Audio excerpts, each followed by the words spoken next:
My name is Matt Verdon. I'm a KWU approved trainer. I'm an agent, formerly a Market Center tech trainer, labs advisor, member of the Maryland State Real Estate Education Association. If you're familiar, speaking is a problem tonight. Okay. If you're familiar with, and my camera's still acting up. There we go. RPR, which is a platform that the National Association of Realtors provides to everybody. It's part of your membership. I'm also a certified trader for them as well. So teaching, training, and coaching is a big part of my life. This is what led us to where we are now with Ignite After Dark. Who has done Ignite After Dark with us previously? Thomas? Anyone else? If not, no big deal. Welcome. If you're new, if you've been here before, hold somebody's hand. Just saying. No, sorry. Everything's going to be fine. Everything's going to be fine. Hurst, Texas. Katy, Texas. Houston area. Premier, is that Marty's Market Center? There in Katy? Yes. Okay. That's what I thought. I had to remember. It's been a minute.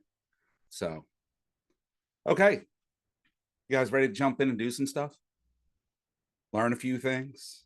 Appreciate everybody dropping in there where they're at. So if you're just getting in here, we're looking to find out where you're from, where you're tuning in from. Where you're from, where you're tuning in from. I guess that is two different things. How many live in the state that they grew up in or like still home? How many have relocated out of curiosity? Thomas, a relocation. Okay. How many? Let me do a little temperature check here. How many military, active, veteran, or military family members or spouses? Any of those in the group tonight? Shell?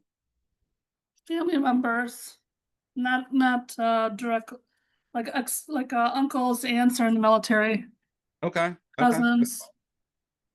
All right. There's reasons why I asked this. Family members. Just First responders. Anybody in law enforcement, previously in law enforcement, any firefighters, paramedics, EMTs. Hold on. Relocated from Peru to Texas. There's a story there, ladies and gentlemen. We might have to get that at some point. There's a story there, and we might have to get that at some point. So, first responders, fire, EMS, police, any of those in the room tonight? Okay. It's weird. This time zone is always the one I get the least amount. Interesting. It's always interesting to me. Okay. Fair enough. All right. As I mentioned before, cameras on if you would, please, if you're in a position to do that. Obviously, if you're not in the best position to do that, I understand. But the more cameras we have on, the better engagement we're going to have and the more fun we're going to have. For those that have never been here before, give you a little rundown of how things are going to go for you tonight and all the way through. We've got a huge lineup of instructors for you to come in and teach every night. I will be back on Thursday to do your first tech night. I'm one of the founders of this Ignite After Dark experience. I partnered up with Alana mainly because I brought in the technology because KW is building all their own technology and we need to focus on that a little bit separate from everything else. So we're running a kind of a reduced Ignite After Dark program so that we can focus on Thursdays being a tech night. With all our tech people that we have that are teaching, including myself, it will not be totally limited to command. Feel free to ask about other things. I'm a big AI person, so I bring AI to the game. Matter of fact, who all got their email from me with all the little fun resources? Did you guys see that in your emails today or the other day? You guys got to see Thomas. I got a 300-page booklet or something. Is that what you're talking about? Nope, this is something completely separate. I sent it out in the last week. I sent it out this morning. If you're somebody who I'm last minute. If you register today after I don't know, say 12 o'clock Eastern time. Yeah, So half hour 9 8. ago. Yeah. If you just registered, you haven't gotten it. So I have Okay. not sent it back out. I will resend it out. Matter of fact, somebody just registered like 5 minutes before this started. So it will go back out. I'm going to go over those resources for you today. There is AI built into these resources. I'm giving you Awesome. chat GPT prompts, things to get you Ooh, started and make you think, because that's where we're at. We're in a world of that. So it's important for us to start embracing it. Otherwise, we're going to miss out on some opportunities. Okay. Um, be on time, be punctual, cameras on as much as we can. Again, the more engagement we can have. Remain muted. If you want to speak, I'm okay. Every instructor is a little bit different. I'm okay if you take yourself off mute and just kind of like, hey, excuse me, or if I'm asking questions, feel free to jump off and just open up and do it. Otherwise, drop it in the chat. I am keeping an eye on that as well as the people coming and going inside, in and out of the class at night. Other than that, feel free to ask questions and be engaged. I also am, out of everybody that's teaching, I'm the only one that does certain things. I'm a very, who likes comedy. You guys like go to comedy shows and all that stuff like that, right? So you know the comics that like to interact and like Matt Rife and some of them, like that's me. So if we're not interacting and we're not getting, I will sit in silence. Just know that when I do that, certain things may happen and it will let you know that we're being too quiet and we got to get engaged. So I'm perfectly okay with celebrating. I will do my best not to drop one of these on you or one of these on you, because none of that's positive reinforcement, right? So we want to make sure that we're having fun with it. I like to have fun. I like to keep you active. It is nighttime.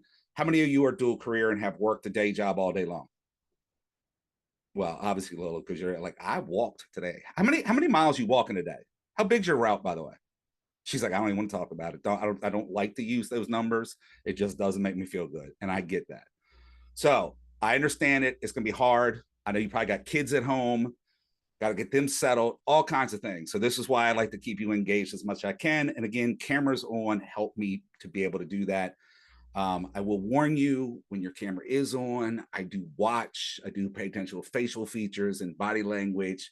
And if I see you falling asleep or laughing at one of my jokes, I will acknowledge it. So um, let's jump in. Let's jump into some Ignite. All right. I do have some videos for you tonight. This is not, oh, that's what I was going to say also. So if you got your email with your student manual, um, be mindful of the course schedule. Because Ignite is currently a 40-hour course, we are reducing it down to the key elements and getting as much as we can in 2 hours a night for what, 15 nights or whatever it is, 5 weeks of stuff. Okay. Um, so if you're the high C, if you guys know the DISC assessment and personality types, if you're high C and want to follow the rules, and you're going to be always asking where are we at in the book, I got no idea. I can tell you tonight we're going to go through sessions 1, 2, 3, and 4 in a condensed way because there's a lot of fluff in there we can take out. We're going to talk about the important things. There's also activities inside of Ignite that we just don't have time to do. So breaking out and sending you to make phone calls and things like that. You'll get a little bit of that throughout the entire course to get you practicing and engaging in your database and with the people you already know. But it's also just learning, like, how do we do it? Why are we doing it? And fixing our mindset around stuff. So keep in mind, it may not always go in order of that book. However, tonight we're going to do 4 sessions in about an hour and a half, hour and 45 minutes. Okay. So before I get started, before I jump in, questions, comments, concern, pain, sorrow, joy, happiness, or any of the above?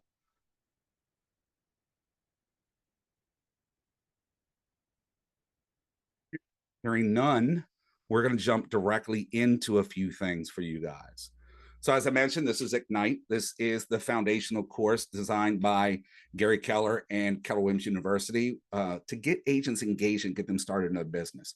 So whether you are new to the business or been in the business for a while, all of it's foundational. It's what we call timeless versus timely. So with the technology, we're bringing in the timely. The timeless is the basics, the groundwork, the foundation of what we need to know and how we function. And then the timely is where are we at today? What kind of market are we in? What are buyers and sellers thinking? So we blend it all in there. And again, this is why I bring in the technology and the AI into it. And I have all the forums. I'll go over them. I will try to get them into the chat box for you, but if not, don't worry. Every person that's registered will get an email by tomorrow, a repeat email. So those that already got it, you're going to get it again because there's a lot of people that have registered since I sent that last email out. So, what is Ignite? It's basically your start to finish. Where are we starting at? What's our mindset? What are the foundational tools that we need to do so that we can build our business and be successful? Tonight, we're going to about sparking your career. We're going to talk about embracing your job, which is like the most important thing, I think. Connecting to your market and then defining your value. I also have an exercise in here when it comes to value and mission statements that nobody else actually has. Nobody else does this in this. So again, we have some liberties to make some adjustments to make it more timely for you guys and a little bit more impactful. So hopefully you enjoy everything we got. While I get started with this, quick question. What is your experience level? How many days, months, years have you been in the business? Drop it in the chat for me. It's a perfect time to ask this. This is one of the best quotes we can have out there, right? Anyone can do it, not everyone will. The question is will you? 4 months, May 1st, 2 years, month and a half. Jen, 0 days? What does that even mean, 0 days? All right, second day. I like these numbers. These are good. You guys are going to get a lot out of this, even the 5-year folks. Oh, there we go. Brian, 20 years. Have you been in here before with us, Brian? No, this is first time. Okay. I had somebody else that was 20 years last quarter when we did this. I had 2, matter of fact. Somebody was 20, and I think somebody that was close to 20. So good for you. What brings you in as a 20-year? This will be good if you don't mind. What brings you in as a 20-year veteran in the real estate industry? I like to refresh every now and then. There you go. Plain and simple. I love it. And that's one of the key elements when it comes to mindsets in this business is we have to remember you're not going to learn it all. Whatever I go over tonight and whatever you learn over the next 5 weeks, have you all ever heard the saying that the same man never walks in the same river twice? Thomas, yes. You probably heard me say it last time, right? So what that means is I'm me. And if I walk into a river and then I walk out of that river, if I wait 5 minutes and walk back in, I'm a different person than what I was 5 minutes ago. Plain and simple, I just am. And that river is ever flowing. So when I walk in, it's not the same river. You all are the same thing in your training, your education. Just because you take a course doesn't mean you got everything you needed out of that course, because what you got out of it is what you needed at that moment. And like Brian says, I want to refresh. Brian might pick up on a nugget and go, huh, never thought about that, right?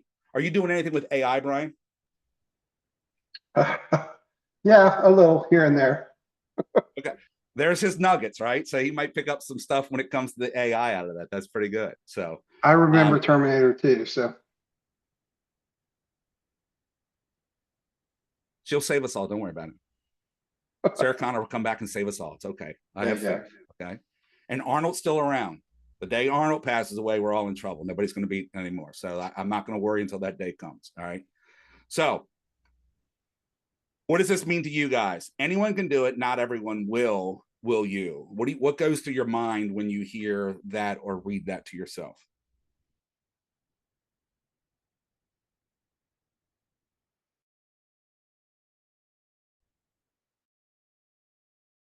Early.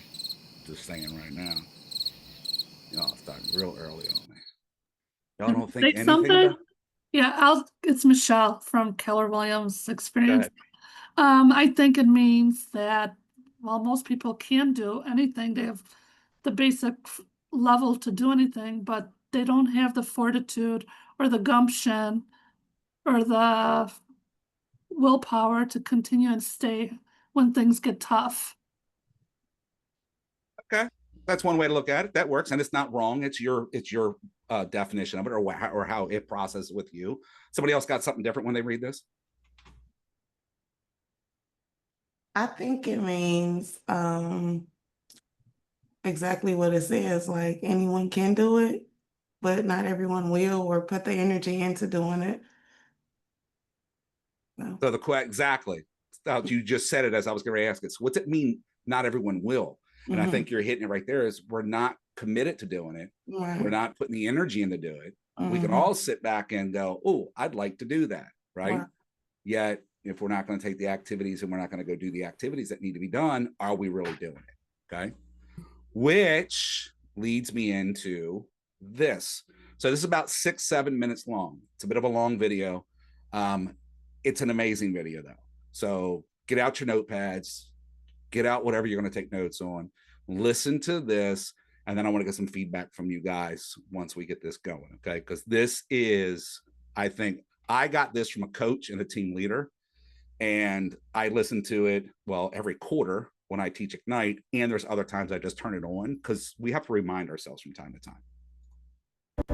So many years ago, when I was 19 years old, I had a meeting with a man that I'd never met before that was introduced to me by my brother. And this man was very successful financially, with his family, as a philanthropist, as a businessman. And he asked me one question that defined the trajectory of my life. And the question he asked me was I interested in achieving my life's goals and dreams, or was I committed to achieving them? And he said, if I was interested, I would do what's convenient, but if I was committed, I would do whatever it takes. And Mr. Alan Brown said to me, he says, John, he says, if you're interested, you'll do what's convenient.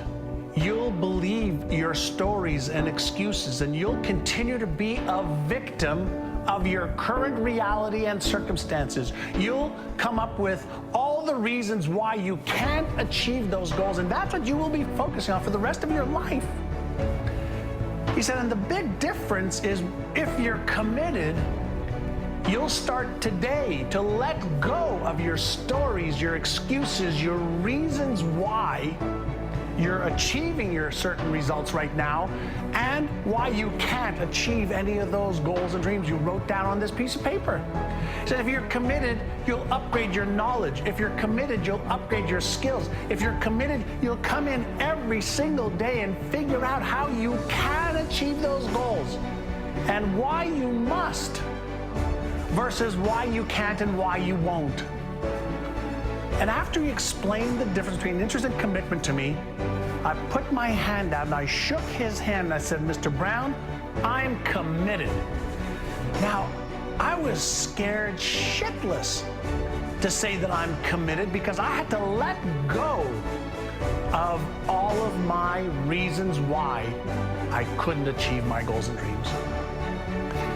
And the very act of writing my goals and then saying to him and then to myself, making a commitment to myself to be committed, I started to achieve the financial and life goals and dreams that I wrote down on that piece of paper.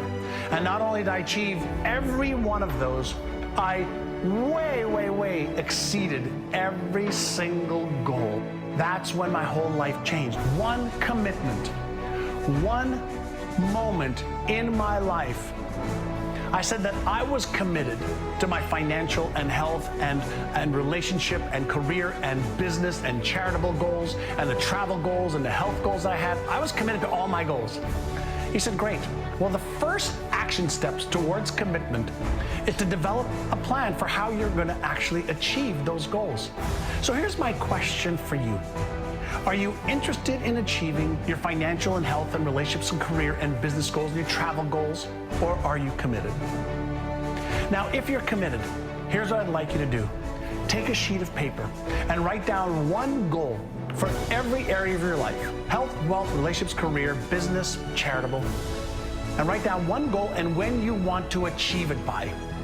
And then what I want you to do is write down 3 action steps that you can take towards achieving those goals.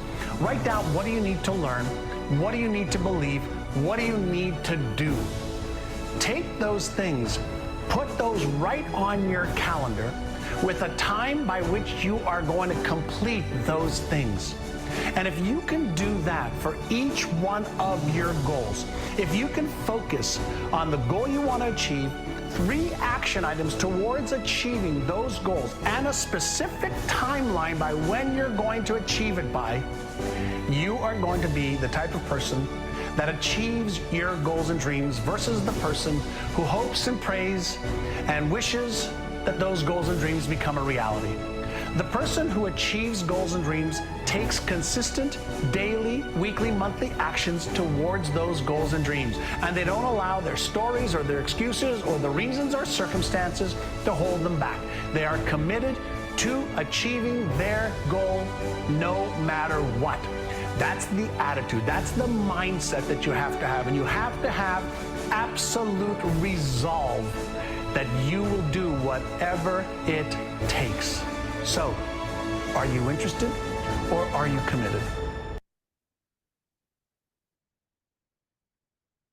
So what do you guys think? What goes through your head?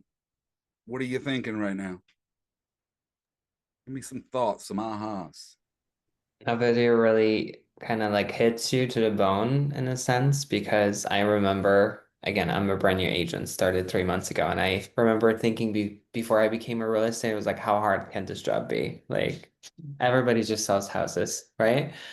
And then when I became licensed and they said, well, you still need to do more education because you need to do like the post-licensing courses. And I'm like, what? I have to do more? And I remember that it seemed interested. And I remember from the moment when I committed to this job more, I signed my very first deal because I put everything in my power to like get there. So like watching this video kind of like puts back a memory, like at the very beginning, 3 months ago, I was like, anybody can do this job. It's so easy. But that quote resonates so well because not everybody will, because everybody's just gonna sit there thinking it's so easy instead of putting time and effort and that commitment of like might not be the easiest road on the planet to do it, but once you commit it, you're gonna get there. Thank you, Thomas. I appreciate that. Anyone else? Congratulations on your deal. See the wheel spin a little. See, you're just thinking. I see. See, this is why when cameras are on, I can see faces and I go, I see it spinning, right? Sorry. Michelle, I see you come off mute. What you got? Yeah, well, I resonate with a lot what he says because I'm kind of a goal achiever. I mean, I don't, anything I've put my mind to and set a time frame, including buying or building my first home for myself, was a goal. And I was probably in my 30s and thought, everybody said, oh, you're not going to do it. Why are you even trying to build a house at 30? You can't do it. And I said, watch me. And I would just go, I'd get information and just little things like that until you, so the baby steps till you get to the goal is the way I look at it. You got to build it like step by step. Cool. Thank you. And you're absolutely right. So some of the steps that we use to do that is another class. It's another KW course, and they're called the 6 personal perspectives. Some of this is taken from the concepts of other books. Some of it is proprietary. Gary Keller came up with these things. The first step that you're going to do is you're going to commit to self-mastery. So right now, by being here and taking Ignite as a new agent, as somebody who's refreshing their business or just brushing up on your skills like Brian, this is your commitment. And part of that commitment isn't just signing up for it, it's being here. So making sure you're here every night, you're participating in the activities, you're doing the activities after class, because there's things you're going to need to get done in order to get your first deal or your next deal, whatever the case may be.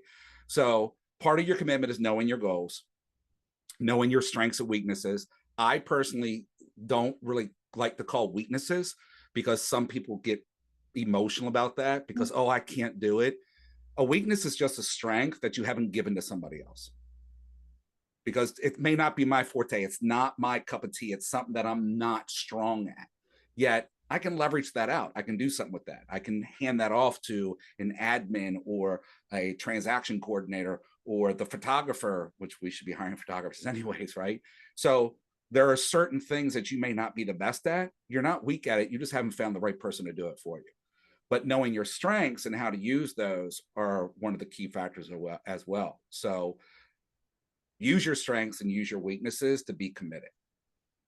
Our next principle is committing to the 80-20 principle. Who knows what the 80-20 principle is or has heard of it? It's pretty well known in business. You can just give me a show of hands or something in the chat. It's fine. Okay. So for those that don't, the 80-20 principle is 20% of your actions give you 80% of your results. So don't get stuck in doing things that don't move the needle forward. One of the examples we use all the time is, hey, I need a website. I'm an agent now, and I need a website, or I need a Facebook page. I gotta update my social medias. If you're spending all day playing around with social media, what are you doing to go find business? So make sure you're focused on the right task to move the needle forward, because the 20% that you're working on, the other 80% is just naturally going to happen for you. This is definitely a Gary thing, moving from E to P. This is being entrepreneurial and going to purposeful. So that entrepreneurial is kind of what was in the video of, if you're interested. So people that are interested find success. They enjoy the challenge. They enjoy going out and doing it. And they reach a point where, oh, I can't go anywhere. I can't do anymore. They reach their ceiling of achievement. Yet if you become purposeful about it, like Michelle said, she's got a plan. She's got a checklist probably, right? So it's, if when I do this, guess what? Now I get to do this. When I get to this, I get to do this. That's the only way you're going to get through your ceiling of achievement. So we can run around amok all day long, being entrepreneurial and always going, oh, I got a new idea. Oh, I got a new idea. Build a plan, stick to the plan, and be purposeful about what you're doing. You're always going to succeed and grow and go further. Make being learning based the foundation of your action plan. This one hits home to me. This is a very personal thing. It took forever. I'm just going to say forever. We don't need to be dropping ages around here. I went into the fire service at the age of 16 as a volunteer, and I spent nearly 20 years doing that. Gives you a hint on age. Okay. Are you learning for learning's sake, or are you learning for doing sake? And I'll give you an example. I'm not judging anybody. We listen, we don't judge. We have over 80 people registered for this particular time slot right now. There are 34 of you here. So are we signing up and attending classes just to do it and check the box that I went and did something? Or are we doing it so that we can actually take something from it and go do it? To give you my example, as I said, I went to the fire service at 16.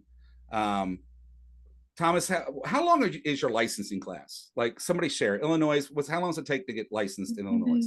75 hours. 75 hours? Okay. Mhm. Roughly everyone about the same thing, because we're 60 hours in Maryland. Okay. Mhm. Now, again, this was a long time ago. I don't know what the numbers are now. Do you know how many hours I had to put in before I could actually go fight fires? A year or so? Don't get concerned. Don't freak out. For a volunteer, I'm not talking about the career guys. Our career guys go to an academy, paid firefighters, A week. and spend 6 months or more in the academy, and they go through all kinds of stuff. 32 hours, 2.5 weekends. Had one of the lieutenants down there, Lieutenant Gompers, and every time a recruit class finished, he would tell us, congratulations, you just learned enough to go get yourselves killed. Now, some people might go, great, I can go do this. And they go and they do it for the excitement. They're interested in it. There's others that are committed to it. Don't laugh at that. That's not that funny. Actually, it's hilarious. I feel bad when I say that sometimes, but it's actually a true story. And he used to say it after every class. Myself, as a firefighter, I went out and went above and beyond. So in high school, how many of you, I got to do this, the slides bother me. How many of you in high school had a work program where you went to school for half a day your senior year, and then you went and did a job, like either in the morning, right? Me too. You know what I did? I rode fire trucks, because my county had a cadet program. So I would go to school in the morning, leave, drive down to the training academy. So I didn't spend long there because I'd already had all my training. And then I got assigned to a station, and I went and I rode the ambulance most of the time. I'm not going to lie, me and the rookie. But because of that, and because my department had the funds at the time, and they still do pretty well, my old department, I did all the training. So I had technical rope rescue, trench collapse, structural collapse, confined space, started underwater rescue, firefighter 3. I never became a glow stick. That's what we call the guys that do hazmat. Never got into that. And I even achieved a state certification as a fire instructor for the state of Maryland. All by the time I was 19, 20, I think. Now, what did I do with all of that training? Where am I at right now? So I say this to you because it fits into everything we're talking about. I did it to doing sake. Don't get me wrong. I did it so I could be better. I'll never forget. I walked into my station after completing my confined space training, literally finished class, walked in my station. My volunteer chief was there. My career lieutenant were in the bay, standing there talking. I walked up. They rang the phone at the station and sent us out for a guy that fell in a manhole and couldn't get out. The career lieutenant, the guy that gets paid to do this, looked at me and went, "Let's go. You're in charge." So when you got the paid guys telling the volunteer he's in charge of something, apparently I've taken myself to another level. That's the purpose behind the learning base. It's not for us to just go and learn it or just show up to something. We got to go and learn it and then go do something with it. And that's what we want. I'm spending a lot of time on this because it's important. This is what we want you to do from here. When we get done every session and every week, again, we've given you resources. I took out and sat down with AI and built out some things for you. And I'm going to go over them in a little while for you to help you go out and do the activities. So don't just take the classes and do the things just to do it. Make sure you're going and you're taking action on what you learn. Remove limiting beliefs. We used to call this in MAPS and in BOLD, the drunk monkey. They kind of got rid of the drunk monkey concept. I have one around someplace. The dogs chewed on it, but it's still okay. It's got, I think, one eye left. This is don't listen, right? You got the devil and the angel. Don't listen to the devil. Don't listen to the one that's telling you, hey, you're working from home. Just sit around and watch, catch up on the Netflix or something like that. You actually have to go and do the activities. So remove those limiting beliefs and again, be purposeful about what you're doing. Now, removing limiting beliefs. I came across this. I don't remember now where I got this video from. This is very, very short. Very, very powerful when it comes to your mindset and what you think. So before I start, this is about positive thinking and negative thinking. Which one do you think has the greater impact in your life? More positive thinking or less negative thinking? What do you guys think? Give me a couple answers. Even in the chat's fine. I think just a few negative thoughts would have an impact. So I see less negative. And you're saying less negative thinking is better for you? Mm-hmm. Okay. Y'all seen this video before or something? Man. All right, hold on. We're going to jump into this because you're on the right track. Again, take notes. There's 5 C's in here I want you to think about. All right. I will ask crowds this. Which do you think is more important? More positive thinking or less negative thinking? And I say, this is not a trick question. And I'll let them wrestle with that for a little bit. And for the group that we're talking to today, it's a very provocative question. Which is more important? Where do you get the most mileage? More positive thinking or less negative thinking? And the studies are unequivocal. It's less negative thinking. Now, the thing that gets us tangled up is that, I guess, pretty much all of us think of it as, okay, you've got this linear scale here, and we'll say at the high end, the good end is optimism, and at the low end is pessimism, negative thinking. Well, studies showed that there are actually 2 different scales. Really? And this is just fascinating to me. Positive thinking is important. And keep it up, keep it high. But if you want to get your real knowledge, just cut down on the negative thinking. Cut it down, cut it down, cut it down. That's the villain voice. That's the critic in your head. That's the demotivator. That's the discounter. That's the one that raises the doubts. And you can shut it up. It takes practice. It takes some discipline. But people say, well, I think I'm aware of my negative thinking, but they're not. About 70% of our negative thinking goes unperceived by us. It is so embedded in our day-to-day behavior. We're not even aware of it.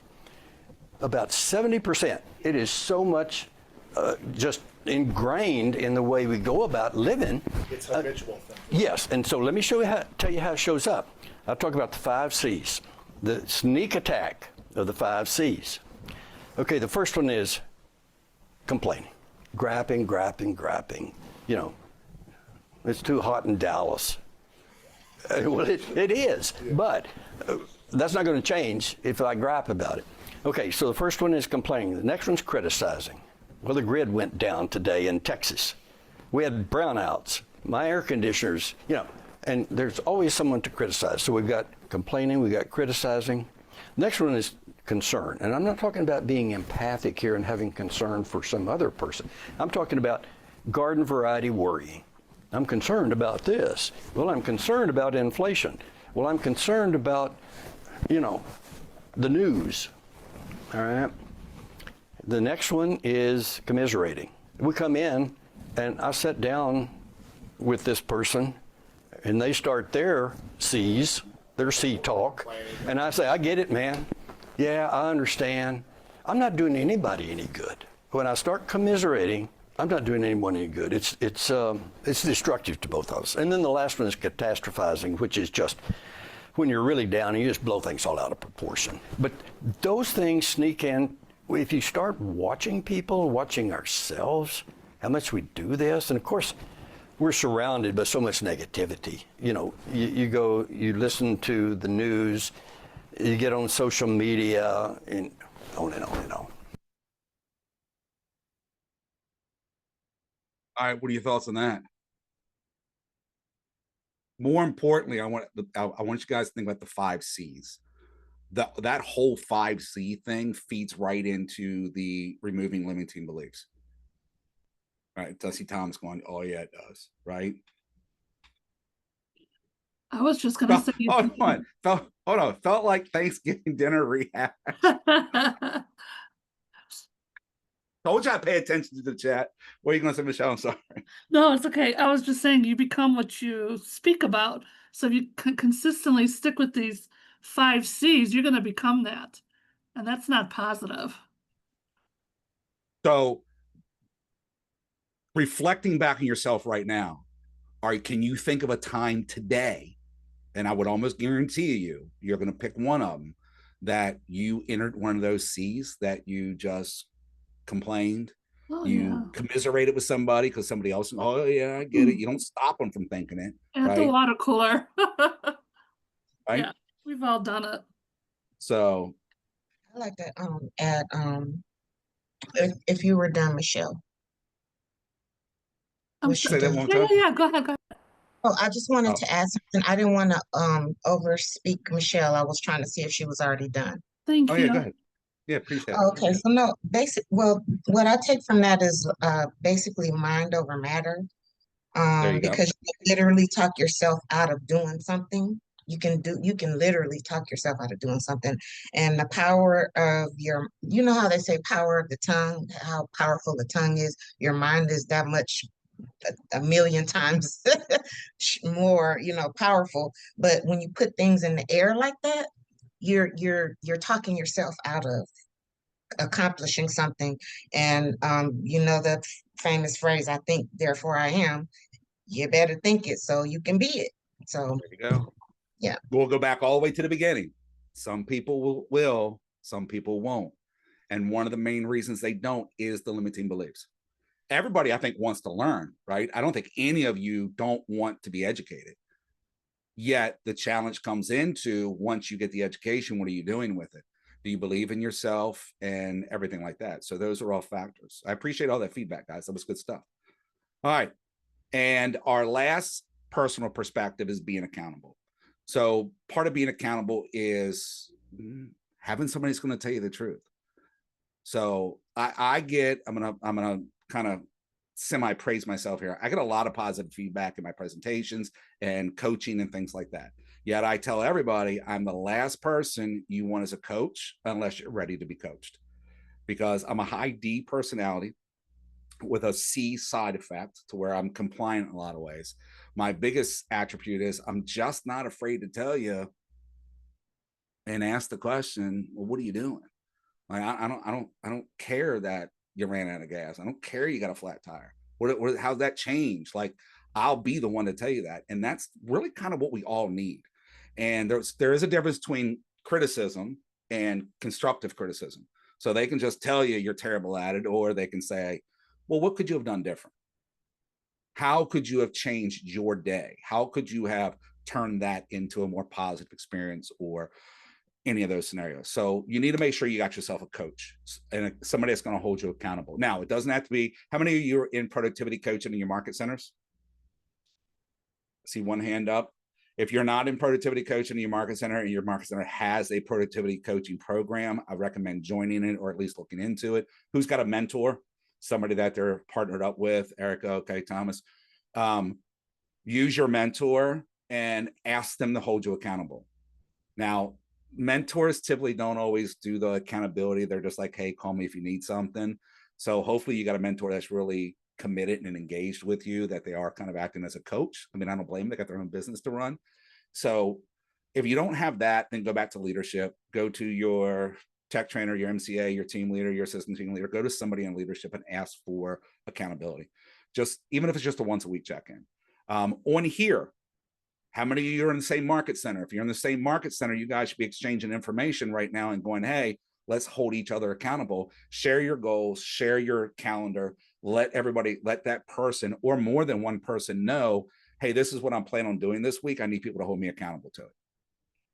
Because it's very easy, especially for the dual career folks, to come home and just go, I'm tired.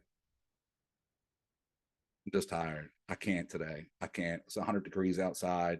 You know, whatever the excuses are, it's easy, like we just talked about. So be mindful, get yourself an accountability person. It can be family. Just make sure it's family that's actually going to do it the right way. Otherwise, we're going to be rehashing Thanksgiving, and we don't want to do that. Okay. We just talked about that. I'll give you some books to help you on your mindset journey, because mindset is everything. One of them is Sean Aker. He wrote The Happiness Advantage. So happiness is not an individual sport.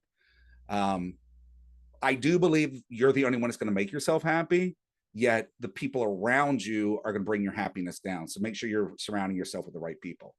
Don't hold them accountable for you to be happy. Find your happiness, but have them hold you accountable to your happiness, I guess, like in a positive way. So it's a really good book. The second one is Carol Dweck. This is called Mindset.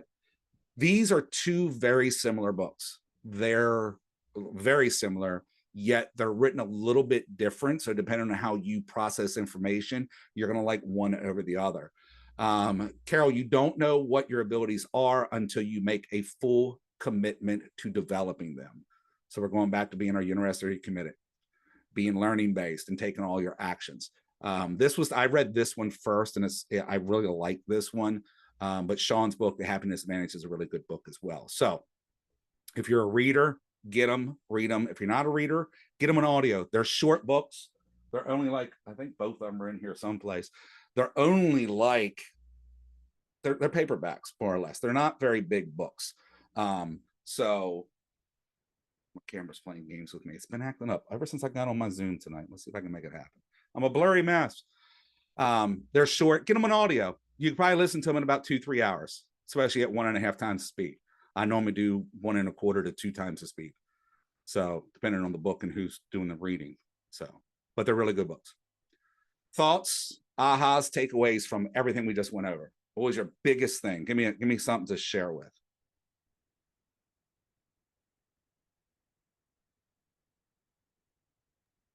The difference between interested and committed. A good one, ain't it? I love the fact that I added this video to this, because I just find that to be like, if you're just getting started, make your decisions, make them now. So who else? Give me one more. I need at least 2 ahas, 2 takeaways. I said shutting up the 4 C's. Shutting up the 4 C's. Mm-hmm. Okay. It's 5 C's, by the way. Oh, 5 C's, yes. All right. All right. I'll take that. That'll work. All right. So at KW, we have a few important things that we do. We do have a lot of values and core beliefs. One of them that you're going to see a lot, and it should most likely is hanging up in your market center right now, is our mission, vision, values, beliefs, and perspectives. The company has a mission, it has a vision, it has values, and obviously we have beliefs, all positive, and it's all about being in perspective. The biggest one that we're going to really get into right now, and this is a hands-on activity I want you guys to get into. So break out a piece of paper and a pen, because you guys are going to make your own mission statement tonight. If you've never had a mission statement, you're going to have one tonight, or you're at least going to have the starts of one tonight. So for example, Keller Williams' mission statement is to build careers worth living, businesses worth owning, lives worth living, experiences with giving worth giving, and legacies worth leaving. Gary Keller has his own personal mission statement for him. I had it written down someplace a while ago. I haven't updated it because I keep wanting to add it to it. A mission statement doesn't have to be a long paragraph. Here's the importance behind a mission statement and a value proposition, because they're going to go hand in hand tonight. Your mission statement is your purpose. The value is how you're going to do it. So why am I here and what am I doing? And without that guidance of understanding why I'm here and what I'm doing, how are you going to relay that to potential clients? How are you going to tell your friends, your family, your coworkers, and everybody else out there that, like, hey, I do this for this reason? Because that's how you're going to connect with people. Does that make sense? All right. You guys are actually going to build or begin the build to your mission statement right here, right now. So the first part of our mission statement is I want you to just make columns. You're going to make 2 columns, and then on the bottom of that page, you're actually going to write out your mission statement. So only 3 steps, super simple, okay? So in the column 1, make a list. You're going to make a list about what things you identify with. So what do you feel connected with, okay? For example, what topics are you drawn to? Me, I'm still drawn to the fire service, right? I pay attention to it every day. Who or what is most important to you? Yes, this can be family. This can be your partner. This can be my dogs, right?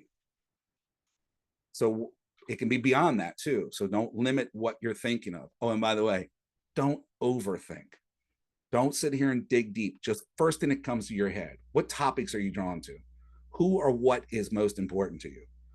Which causes are you most passionate about and why? Are you passionate about homelessness? Are you passionate about recovering addicts? Are you passionate about pets? Are you passionate about the environment? Like, what are you passionate about? You might even be passionate about cooking, baking, painting, sewing. I don't know.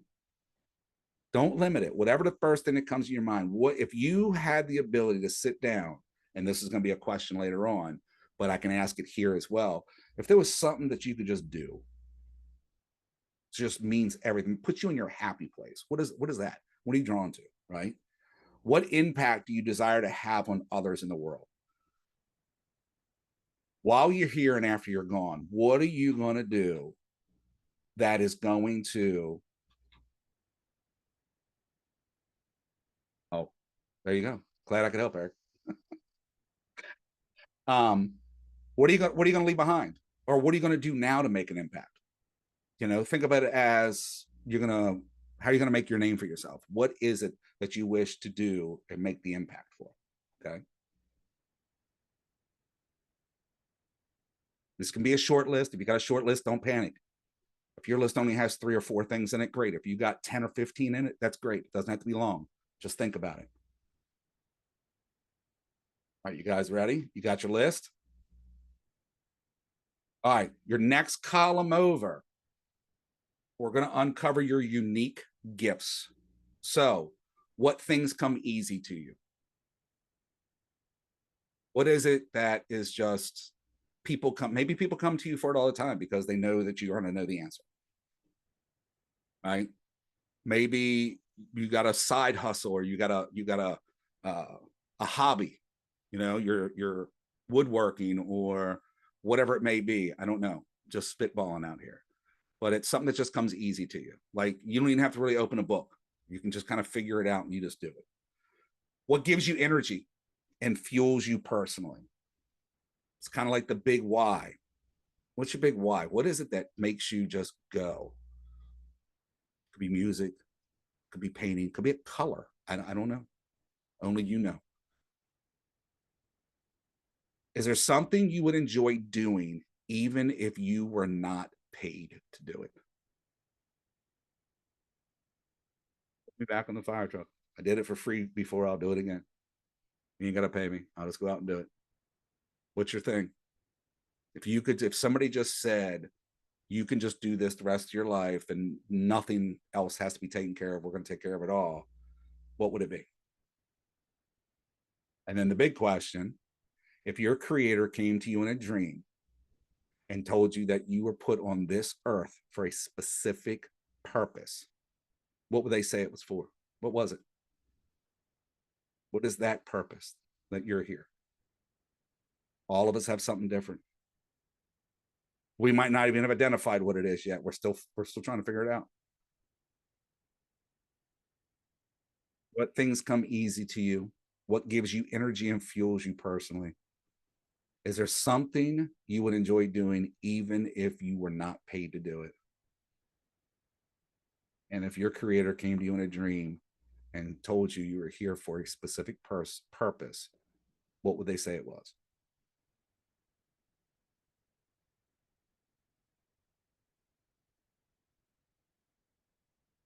Don't overthink these lists. First thing that comes to your mind, go with the gut. All right, you guys got your list? Because guess what? Now it's time to build your mission statement. This is probably the simplest process I've ever experienced that it was taught to me. And I took it right away and ran with it because I never had a real mission statement. And all the books and all that were just a little confusing. And this was just like, this is so simple. This makes it easy. So on the bottom of your page, under your 2 columns, here's what you're going to start to write. The mission for my life is to, and then you're going to pull. It could be 1, it could be 2, it could be 3, it could be whatever. You're going to pull from column 1. So the mission for my life is to do something you have a passion for. So we're pulling from column 1. And again, it can be more than one thing. So pick your top 2. If you need to, pick your top 3. The mission for my life is to, and then you're going to write down by implementing or through or with. You're not going to use all 3 of those. You're going to pick the one that fits your mission statement. Then you're going to pick your unique gift, your skill, your talent. So for example, the mission for my life is to educate, grow, and lead aspiring real estate agents through training, education, and coaching. Some things that I'm passionate about. That's it. Super short and to the point. I just made that one up on the spot.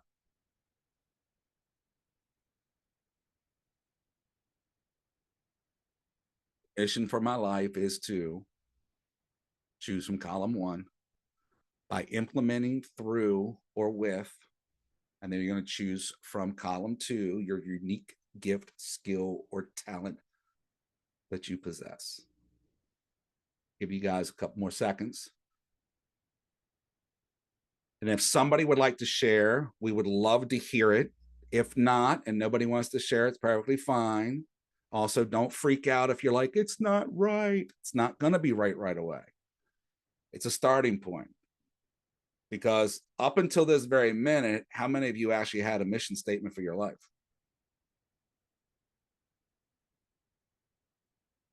Anybody? How many put thought into having a mission statement for your life? His first nugget on his 25 years. Look at that. Just gave him something new already.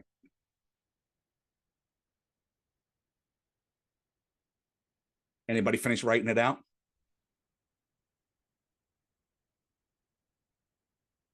Anybody that finished writing it want to share? It's personal to you, so it's okay if you don't want to.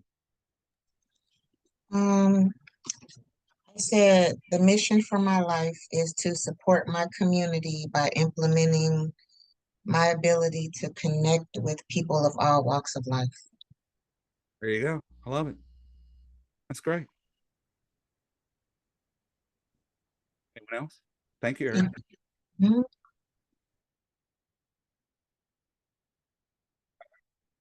Let's move on. Keep working on these. Oh, hold on. Got one in the chat.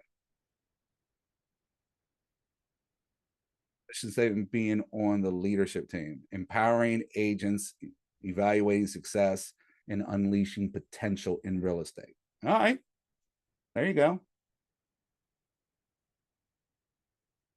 I like it. It'll work. All right. So let's talk about your vision for the future. So this is one of the things we need to focus on. Now that we've got a mission statement, now that we've got an idea of how we need to have the right mindset for us to succeed, this is in your workbooks. Don't ask me what page, but you can go get this. You want to write down what today is. What is today? And in 1 year from now, you want to make a list. We don't have time for you guys to do it tonight because we've got a lot to cover, but I want you to go through this and figure out from a year from now where you're going to be. Keep in mind, you're setting your goals at this point, right? You are saying, okay, your business is thriving and your life is everything you dreamed of it. So write down what that looks like. So in a year from now, are you on a team? Are you running a team? Are you still a solo agent? And how many units are you doing? How much income are you having? What did you give back to the community? Like, what do things look like? These are the things that you're striving for, but I want you to go a little bit more granular and actually describe your life in a year. Everybody got that? Your first homework assignment. Can you handle it? It's a big homework assignment. Just kidding. Oh, there you go. Thomas, page 20. That's where this is at for those that need it. Thank you, Thomas. All right. Thoughts, ahas, takeaways on that little tidbit that we just did. Anybody got anything they want to share? I know we got a mission statement or two. So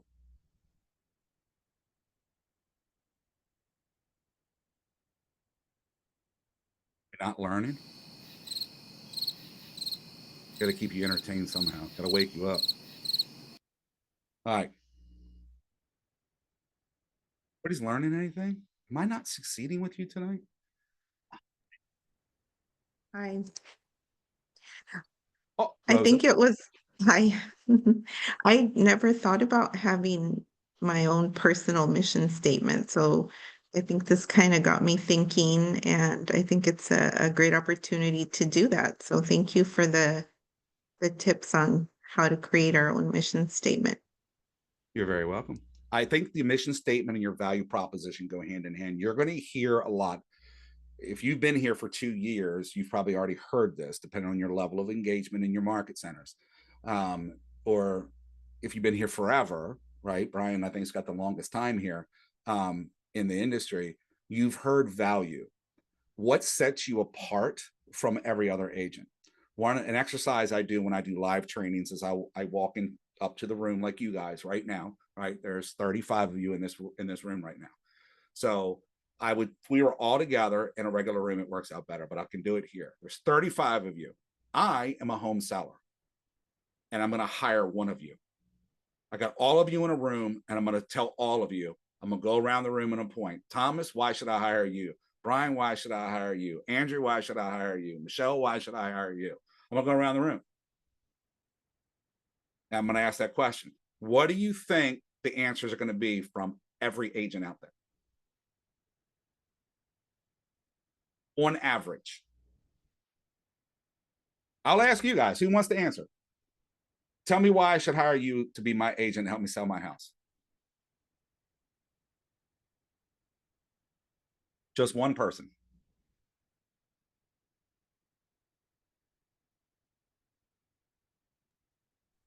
I would say, Michelle, it's Michelle. I would say that I'm eager to sell your house and I will get all the information and do the hard work that we need to get it done and sold.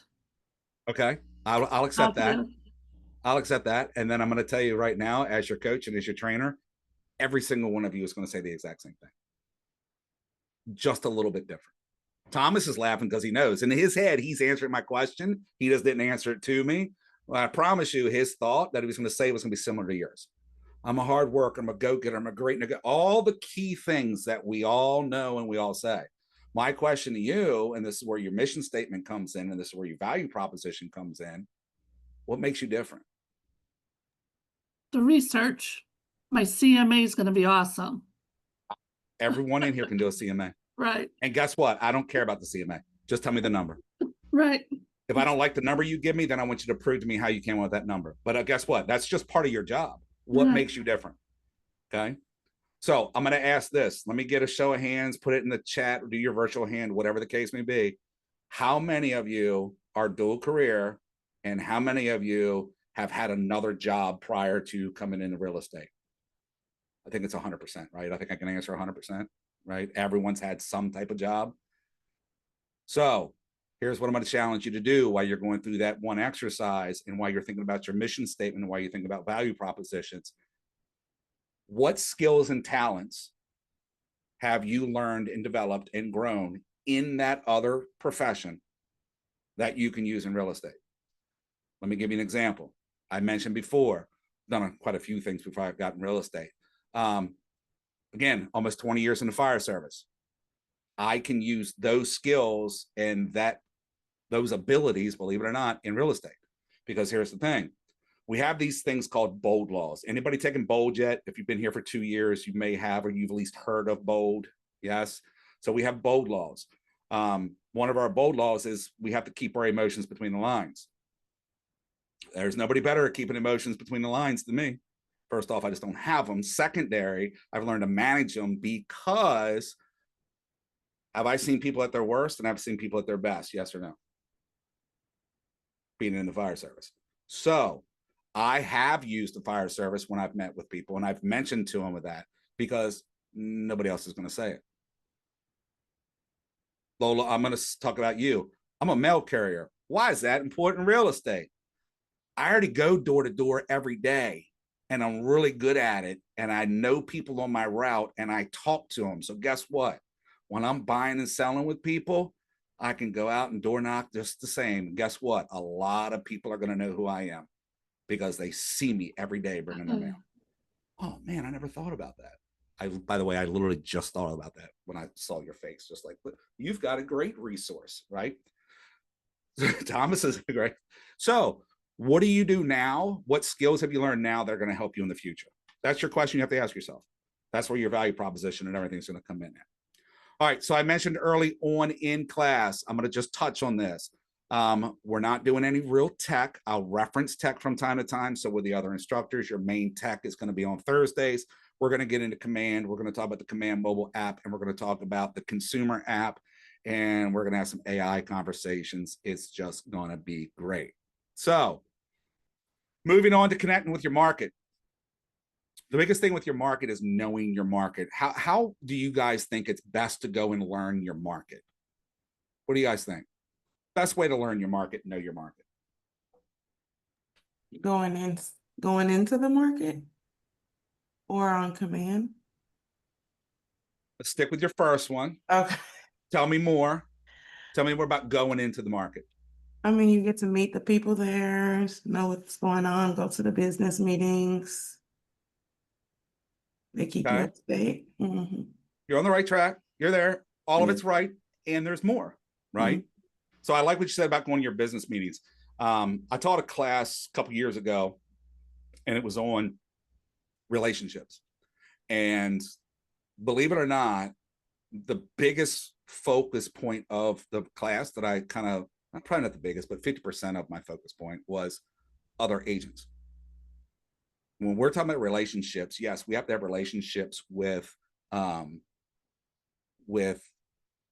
database and creating new relationships and lead generation, everything like that. Yet you need to have relationships with everybody in this room. You need to have relationships with the key people, at least, if not everybody in your market center. Because I may need something. I may need a resource. Somebody may need an open house. I might need an open house covered.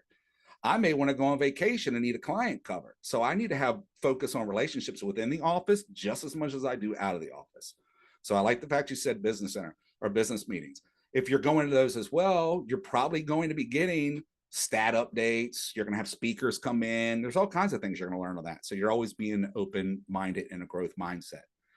So when we're talking about connecting with your market, the first thing we have to understand is what the markets are. So buyer's markets, balanced market, and seller's market. Who knows what kind of market your area is in right now? It's a trick question, by the way. Ashton, what's your market like? We're getting, well, statistically, we're under 6 months, but we're definitely more of a buyer's market. Okay. So you're under 6 months. So you're kind of in that. Okay. It's acting like a buyer's market, but some numbers would say 6 months is balanced, but there's definitely price reductions and more leverage with buyers right now. All right. I don't want to go down this path too far, but since you brought it up real quick, because I want you guys to think about it, because you're going to talk about it in later classes, most likely. Why do you think there's price reductions? Is it because of the market being buyer, seller, or balanced, or is it another reason? Talking about the interest rates? What's that? Do you mean that the interest rates are too high, or that people have listed their house too high and the prices are coming down? So the latter. Saturation. We have agents and sellers that still believe we're in 2022, 2023, and they're putting their houses on the market for $100,000 too much. So a lot of the price reductions you're seeing, go do the research. I would almost bet you they're just starting out too high. And do you think because we keep starting out too high, I don't know what the percentages are, and if we're starting out too high, is that going to help shift us from a seller's market into a balanced / buyer's market? I don't know. I'm not a statistician, but think about it, right? Here's the other thing why I said it's a trick question. Because if you look at the stats, Ashton, where are you located at? Dallas. Dallas. So in Dallas right now, if you look at the national stats, I don't know, I'm just going to make an assumption here, but let's say Dallas is a seller's market. If I take Dallas and I squinch it down, give me a neighborhood inside of Dallas, one community. Carrollton. Carrollton might be a buyer's market. Give me another one. Highland Park. Highland Park might be a seller's market. How close are they together? 10 miles. And what's the price difference between the two neighborhoods? Highland Park's average 3 times more. So understanding what market you're in, don't generalize it, because you can get down into an actual neighborhood that is straight buyer's market and nothing is selling for what you think it's going to sell. You can go 6 blocks the other way, 5-10 miles the other way, and that's still a seller's market. You put that house on the market, it's going to go. It's price point, it's desirability, it's all kinds of factors. So truly dig into what your markets are, because they change by zip code and by neighborhood. Okay. This falls in the same category as far as inventory. You want to know what the inventory is, not just because the inventory will also is a indicator of what kind of market we're in or could be in.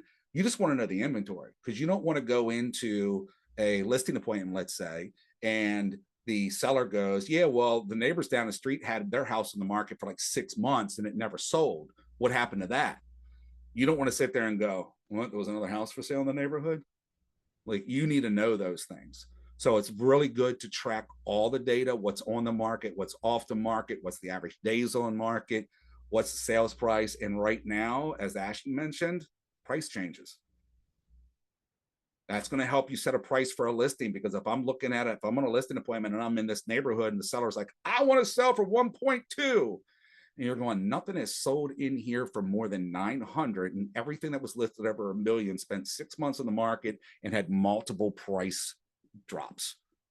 So, you know, you got to do that. I see you say, where can you see that? This is all going to be in your MLS. This is going to come from NAR. This is going to come from your state boards.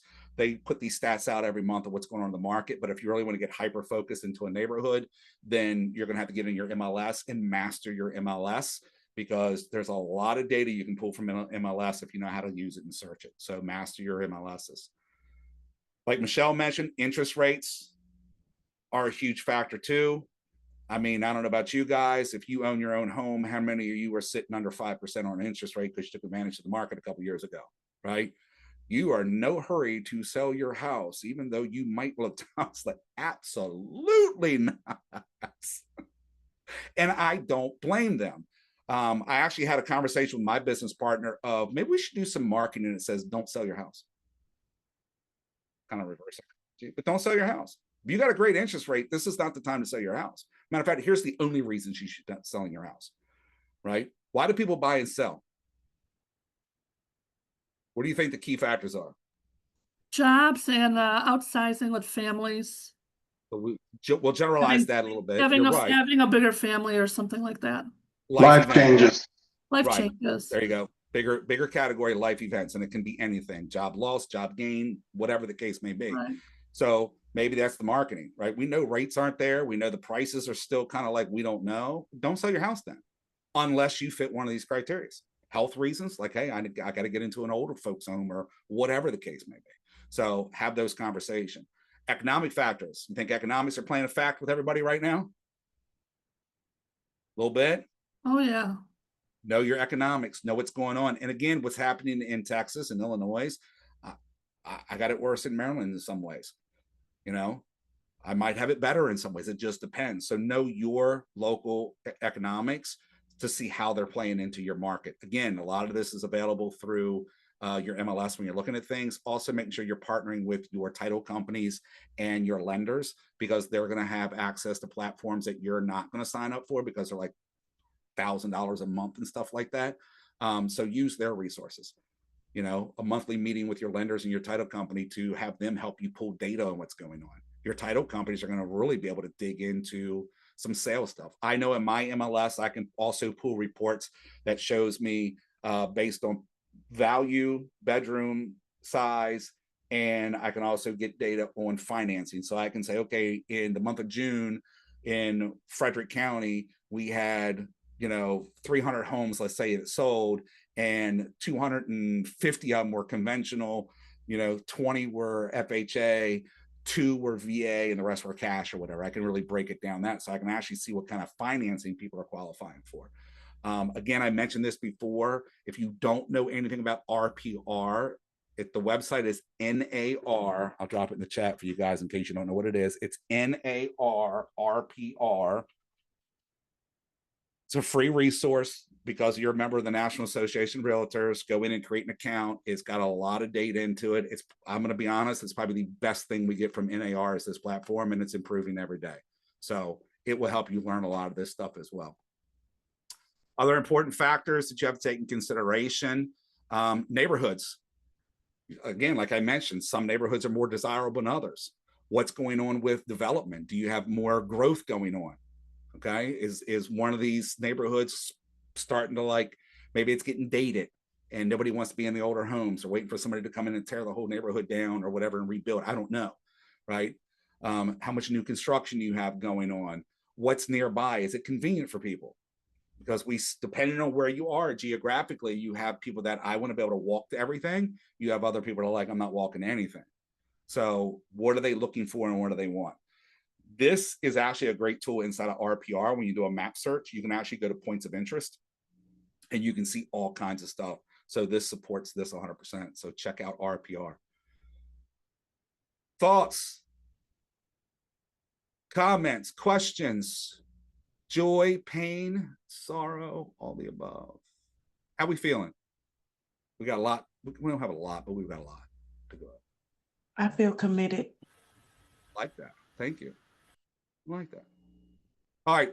Build your expertise. What does that mean? So there's 4 steps to building your expertise. So learn your market. We talked about that. Learn your clientele. Okay. Where are my AI users? I don't care if it's Gemini or if it's ChatGPT. Where are my AI users? Okay. Where are my, what is that, Monica? Are you like juggling or something? What was that? Or you're not sure if you're an AI user, or I just see, this is why you got cameras on. See, y'all don't catch this stuff, but I do. It's pretty fun. I was just told today that I was like, oh, I've used ChatGPT, and the AI in some of my programs, but they broke it down even further and said that, how do you say, Claude? Science. Yep. Claude is, let's say you say that tell each one to do the same thing. Claude sounds more mature and Chat GPT is more millennial. I was like, oh, so Interesting. I've never heard them compared that way. Okay. However, you are correct in one aspect. All of them are a little bit different. So the number one that's being used right now is ChatGPT. I think Gemini and Claude and all the others are there. I'm going to tell you right now, don't even worry about Microsoft's Copilot. Just ignore it. However, are you paying for your AI, for your ChatGPT? How many are paying the $20 a month? Nobody. One, two, maybe. Okay. I do not. What's that? Not that committed. Okay. The only thing, there are going to be two things you'll ever hear me tell you to pay for out of anything out there. One is ChatGPT and the second is Canva. Okay. It's $20 a month, Monica. Don't look at me. Stop going to Starbucks. You'll be okay. I promise. All right. Wait, I thought we had Canva. AI was going to put in command. So we have our AI that's in command is stick with the regular ChatGPT. It works. There's aspects to how it functions in there. And we do have Canva coming to command as well. I don't know what that format looks like. I don't know what the layout's going to be. I would still, those are the only two platforms you'll ever hear me tell you pay for, which is ChatGPT and Canva. Two reasons, or the main reasons why. One, ChatGPT works completely different. You get better responses and more access to stuff if you're paying the $20 a month. Hands down. It's going to work a lot better. Canva has launched a huge AI platform, and I mean huge AI platform about 3 months ago, and it's gotten better in that time frame. You can actually make videos inside of Canva now. I actually, you've done this, Thomas? I've done a reel, like literally automated reel on Canva, and it was amazing. You had the AI generated? Yep. I love that. Sheree. Since we're partnering now with Canva through KW, do you recommend that we still go ahead and purchase that subscription? Yes, because I don't know what that's going to look like. I'm assuming you're probably going to still need it. Also, make sure you are talking to your agents that go to Mega H Camp in August, and anybody that goes to Family Reunion in February, because Canva has been at all of our big events. And if you go, you get a discount code. So you can get like 20% off or something like that. So it saves you, takes you from like $130 to like $99 or something like that. So check with people in the market center, because there has been a code going around. I don't know if there's a current one, but yes, here's the other reason why. You need to start learning how to use all those tools if you're not using it right now. Okay. Because here's the reason why I bring up the AI. One of these on here is learning your clientele. If you use AI, and I'm going to just say ChatGPT, I'm a big chat user. If you use it to the level that I use it, I probably spend on average, no joke, on average 4 hours a day inside of ChatGPT. I have spent entire weekends, 10-hour days inside of ChatGPT before. It learns you. You can actually tell it to learn about you. You can tell it to ask you questions so it can learn about you. And the reason why I say that is you can then go to AI and go, okay, based on who I am, the core value. Remember with the mission statement we talked about? If you truly want to do the things you're talking about, go teach ChatGPT who you truly are, and then ask Chat, who's my perfect client? I did this. Now, take note, I don't have it because I erased all my chats out of my ChatGPT a couple weeks ago and started all over again. It was painful for about 30 seconds, but I'm okay with it now. It's a little less confusing and I'm all right with it. But I asked it this, and it gave me a list of professions, income amounts, people that match me, obviously other firefighters, first responders, but it gave me other things as well. I took it a step further and I was like, hey, where do I find these people when they're not working? So people that meet this criteria, like what's their average like activity that they do? So I was able to go and see like I think one was fishing. Well, I don't know what it was, but it gave me like activities that people that think like this and have these jobs, like the most common activities these people do is this. So just ask it. If you don't pay for chat, you're going to not get the best answers. However, you can ask it, tell me all about me, ask it to ask, have it ask you questions to learn about you, and then go, okay, now that you know me, you know I'm a real estate agent, who's my best client?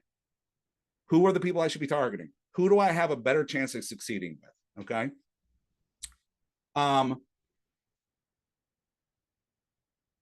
me get through this. Learn your clientele, like I said. So who are your buyers? Where do you find them? What's the benefit of them? Sharing your value proposition. Listen to individuals. Take grassroots approach. So Lola, I'm going to use you real quick because you honestly, you have one of the best opportunities I've seen in a while as a mail carrier on a walking route. Because I know I look at the guy that pulls up in this little truck out there. You know, he did finally get upgraded to one of the newer vans, so I'm sure he's feeling happy. It's got air conditioning. But they don't interact. Like I can tell you right now, my postal carrier, when I was a kid, we knew him by name. He came in the yard and played with the dog. Like walkers, you guys that walk the mail route have got it because you see and know so much. Well, maybe not now because everybody's afraid to talk to people in today's society. Yet you have the ability to take that grassroots approach and ask people, like, what do you think about the neighborhood? Hey, did you notice that house went up for sale down there? You know, so my father used to offer him a beer. There you go. When I was real young, the mail carrier at the apartment complex my parents started out at, the mail carrier wouldn't do his route around the complex until the dog went with him. That dog back then actually would walk the route with the mailman. It was freaking great. So, yeah, that's pretty cool. I've never done that, but all right. So be present in the market, be present with the people. You got to just be involved in everything. Keep the headlines in context. We know that the headlines in the news and the media and social media right now are all over the place. Read beyond the headlines. Don't just look at the headline and go, oh, the world is terrible. The sky is falling. The real estate market's going to crash. Read beyond the headlines, see what's going on out there and understand it. Because if you don't understand it, when the clients that you are talking to ask you the questions, I promise you they don't know it. And they're really looking at the headline and running with the headlines. So we got to get beyond the headlines and we have to know the actual, as much facts as possible. So do your research on that. All right. This is, I'm going to call this my quote, but it's not my quote.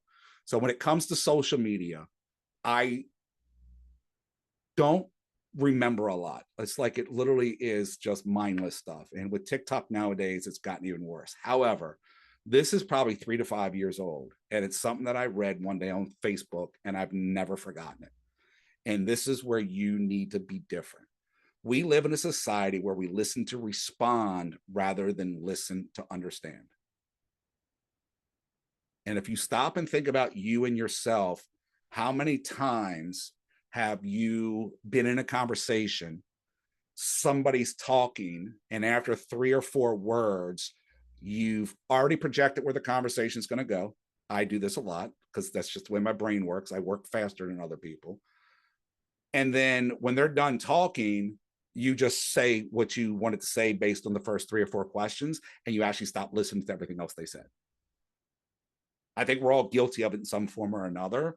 That's not who we are, right? We've had a lot of old sayings around here. Erica, you gave us one, right? So the other old saying is, God gave us 2 ears and 1 mouth for a reason. Use them.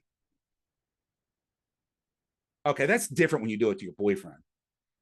Like, you're supposed to complete your spouse's and your partner's stuff. I'm sure he hates every second of it, but he's still there. You're still calling him a boyfriend, so it's working. All right?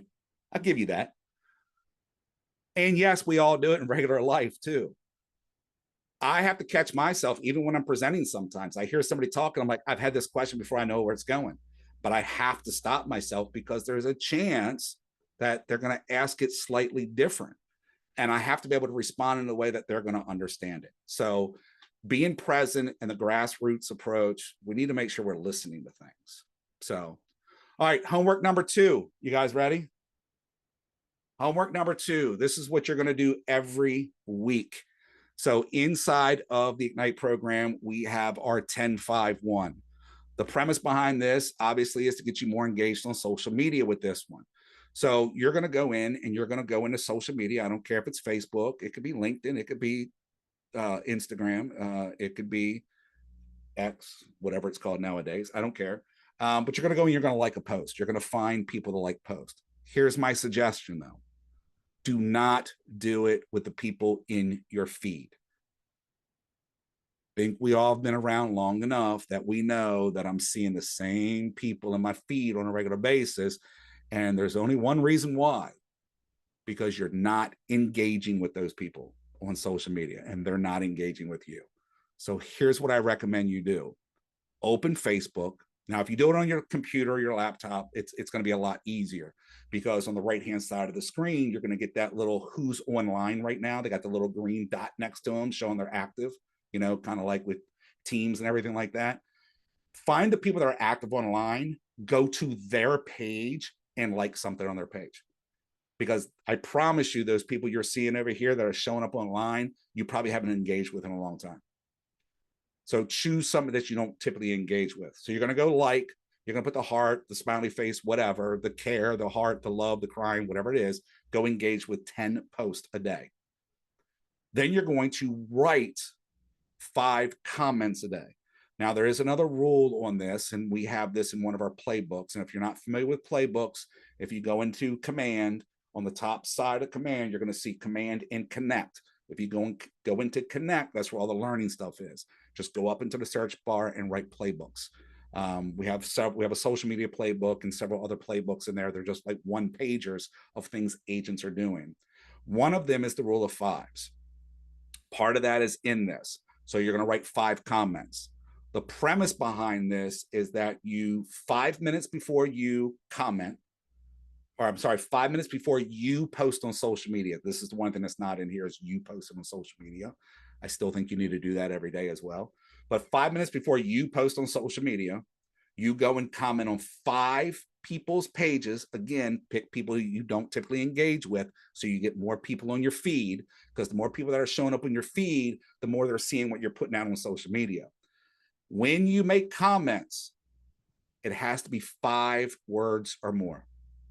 That's what the algorithm is looking for, which is really hard when all you want to say is happy birthday to somebody. So you got to dig a little bit deeper, make it a little bit more fun when you're saying happy birthday. Emojis don't count as 5 words. You need at least 5 words when you do these posts. Okay. And then you're going to send one direct message to somebody. Personally, you should be sending more than one direct message, because everybody that's got a birthday, you should be sending a direct message to. That should be commenting and direct messages. So you could actually do 3 to 4. I had one agent a couple years ago said he had 25 people that had birthdays in one day on his friends list. So keep an eye on your birthdays on your Facebook, because that's going to help you out with this part right here. All right. Questions on this 10-5-1. It is in the book. You will see it, and it appears every week inside of your student manual. Because your life is going to be social. Now, if you're not a social media person and you're not big into it, I get it. It is what it is. If it's not your thing, figure out how to do it. And by the way, you only need one. I mean, you want all of them, but focus on one platform. Don't try to be present on every platform. Pick one of them. If you choose Facebook, it automatically goes to Instagram. So I would probably post to Facebook and then send it back to Instagram. So those that looking for the student manual, there's going to be another email going out by tomorrow with the link in it again, because we had so many people register last minute today. So there's people that didn't get the previous emails. So it will be there. You can also go into Connect. So go into Command, go to Connect, and inside of there, just search Ignite, and you can get the playbook directly from there. That's the link we're going to give you anyways. That takes you into Command. So if you just go into Command, click on Connect in the upper left-hand corner, and then search Ignite, scroll down, you'll see the link to the student manual. You can download it from there. I have a question. Go ahead. So the 10, the likes, the write comments, and also the send direct message, it's to different people, right? Yep. Your goal is to hit as many people as you can. You're not going to do it to the same person every day. If you're going to do this every day for 7 days and it's 5 people, you're going to do 70 likes in 1 week. Well, I mean, if you got 70 or more people as friends on Facebook and stuff, I don't know how many friends you got on Facebook. And you say that it's better people you don't engage too much, people that maybe you don't see each other long times. Absolutely. You want to engage with the people that you know, that you see already, but you're already doing that. You want to bring more people in. So don't ignore those people. Just with this, focus on people you don't normally engage with, because you want them to see your Facebook and your Instagram, because your responsibility is to go out and post things about real estate. Now, real quick, I'm going to go back to the 80-20 principle. Okay. On social media, live your life. 80% of what you put on social media should be you living your life. People want to get to know you. People are going to work with you. Why? They know you, they like you, and they trust you. In today's society, they're only going to know you, like you, and trust you if they can see how you're living your life. Now, you don't have to give up the secrets. You don't have to give away, privacy and stuff like that. There's just nothing wrong with the occasional picture of your food or the dogs or the kids playing or whatever. 20% of that's going to be business related. Because here's the thing, the people that aren't in the business don't care, and they don't want to see real estate in their face 24 hours a day. So you have to be gentle with how you do it. Don't not do it. Just be smart about how you do it. Does that help? And even because they say that your social media, you have to be a personal social media and also a business social media. But I think this rule work with both, right? So yeah, so real quick, because I got to get through the rest of this stuff because we're got a half hour left. The only social media platform that you have to have, or you should, I won't say you have to, but you should have a business page for is Facebook. And that's mainly for running paid ads. Okay. However, and if you're going to run paid ads, which you guys will learn through Command, and you're going to learn as you start learning more about Command if you want to do it. When it comes to just regular social media, whether it's Facebook, Instagram, or anything else, you don't need a separate page.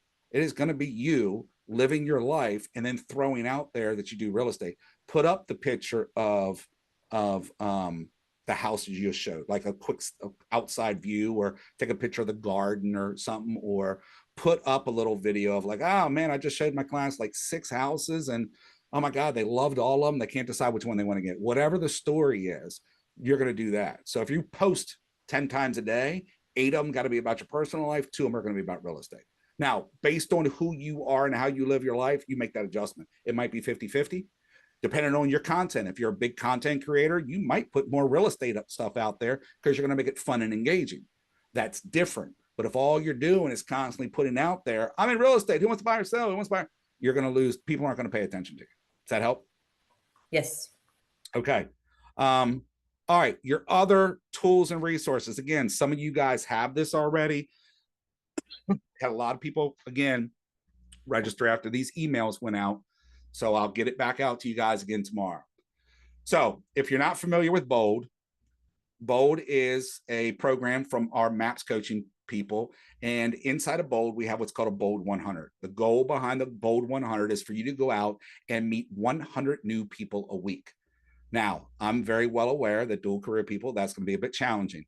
So the premise behind this, if you're dual career, you're going to at least do 100 touches a month and try and do 25 a week, to where if you're doing this full time, you need to be reaching out to 100 people a week. You want to get 100 new leads a week in some way. You want to meet 100 new people, or at the very least, you want to talk to 100 people a week. All right. So I changed up the language on this a little bit. So it's a push and a pull concept. And the push and pull concept is your action-based versus your attraction-based. So you're going to go out and you're going to do push tasks that are you directly reaching out to people, similar to your 10-5-1. This is call, text, messages, and Popeyes that you're physically going out to meet people. Your pull is going to be more social media. So you're going to be putting more stuff on social media. Maybe you're going to partner with a vendor and do some giveaways if people do certain things. offering up free home valuations. Find things that you can put on social media that make people engage with it so that you're attracting people to you. Does everybody understand the push-pull concept and how that works? Questions on that? All right. So this is a full list for you. You're going to scroll through this. Inside of this, it's going to give you categories. So if it's a voice-to-voice category, here's a push example, you calling a past client. Here's a pull example. You're going to host a live Q&A about on Facebook or Instagram about whatever. And like I mentioned before, guess what else you're going to get? You're going to get some ChatGPT prompts to help you do these things. So if you're struggling with what you want to put out there or anything like that, this is going to give you a starting point. This is not the end all be all when it comes to prompts. They are simple prompts. They're not very super well developed prompts because, you know, there are good and bad prompts. These are going to be enough to get you started. Okay. So push and pull activities. If you've got 5 minutes, you're going to do this. If you got 30 minutes, do this. So the whole process in here is going to give you the ideas of what you can do to start attracting your 100 people a week or 25 people a week if you're going to be dual career. With those activities and with the 10-5-1, I built out a tracker for you. So this is a Google Sheet. You should have this link. Again, if you don't have it, I'll get it out by tomorrow sometime. This is a view-only file. So make sure you go up into the File tab and go down where it says Make a Copy. It'll make a copy into your computer that you'll be able to edit and use. What this is you're going to track your dates. You're going to choose what actions you did. This goes right back to the Bold 100. It matches that. Was it a push or a pull activity? How many did you do? How many responses did you get or engagements? And then based off of those activities, were you able to set an appointment, hold an appointment, sign a buyer, sign a listing agreement, and so on? Okay.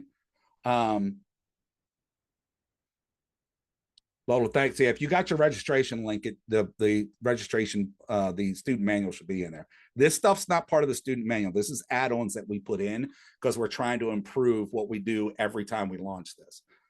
On the bottom of this is going to be your 10-5-1. So there's a little snapshot of what that looks like, and you're just going to record your conversations, your handwritten notes, and how many social media things that you did in here as well. So this is just one way for you to start tracking what you're doing inside and throughout the entire Ignite session. Okay. But wait, if you act now, for just an additional $9.99 shipping and handling, you also get ChatGPT prompts. These are week to week. So week 1, the course is to find value and connect with your market. That's what we're doing. So help me write a short social media post that ties 4th of July. Now, we just passed 4th of July, but you can still do it if you want to. Optional, give me 3 creative pop-by ideas. So each week, there's something in here that you can throw inside a chat. You can take these same prompts and put them in Gemini or anything else. It's going to work the same way to keep you in line with what you're learning each week, as well as encouraging you to go out and do activities and have things that engage with not only your database, but potentially new people as well. The last tool that you're going to get, and this one's free. You already paid the extra $9.99, so now you're going to get this one as a bonus. Inside of Bold, we also have what's called a brain rattler. Now, this is a reduced one. I do not have this going out to like 200 or whatever things. It only goes to 40. The purpose behind this is to make you think about people you don't think about, because it's subconscious. It's every day. So if you look at just the very first top of this, who's your dentist? When has any of you, if any of you have you gone to your dentist office and introduced yourself as a real estate agent versus what they know you as? Okay. Who's your children's dentist? Who's your doctor or healthcare provider? Okay. Do you have a home security system? Right. Who's your hairstylist? If you've got kids, there's even a little bit down here to start thinking about summer. So what are your travel plans? Are you going on vacation? Can you lead generate while you're on vacation? Yes, you can. It's called referrals. I might meet somebody that lives in Texas when I live in Illinois, but guess what? It's called a referral. So the whole purpose behind this is just to make you think, who am I not thinking of? Okay. Oh, but wait, there's one more I almost forgot about. So anybody out in SoCal? I know we got some California people out there. We got a great trainer. He's TL now, regional tech trainer. I don't even know what John's stuff is. So John Morris created a GPT.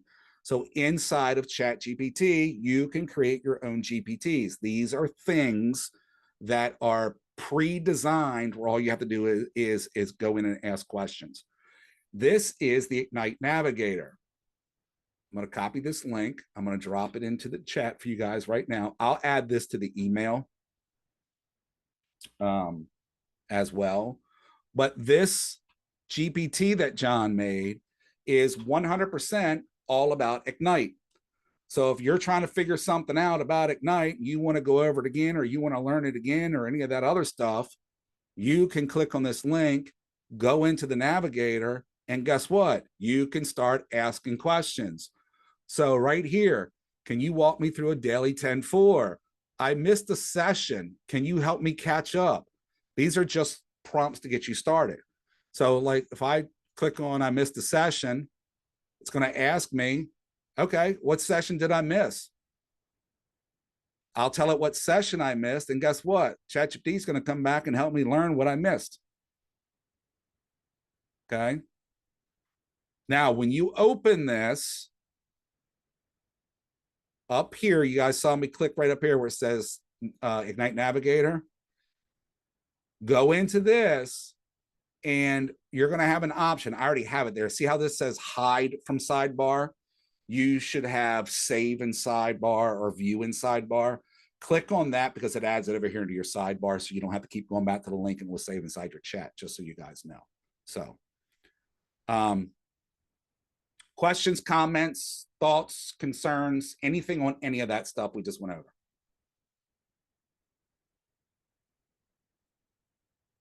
Yes, no, maybe, none. Okay. Let's knock out a few other things. Oops. That didn't go where I wanted it to go. So let's jump into your value proposition. We do this. Before we do that, I would ask you all to provide feedback. Keller Williams University loves to get feedback from you guys about what we do. So if you guys would scan that QR code, or if you're on your computer right now, you can just go to kwueval.com. Pick a session, 1, 2, 3, or 4, because we've covered all of them. We're going to finish up the one of them right now. So I'll leave this up for a minute before I move on to the next stuff. While we're doing this, questions or comments or anything you guys might have so far about tonight. How are we feeling? Let me get a temperature check from you guys.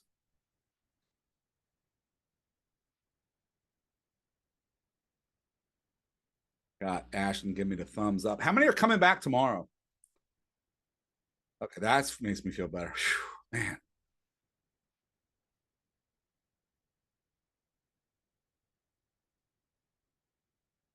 All right, everybody got this? You can take your time and fill it out while I talk.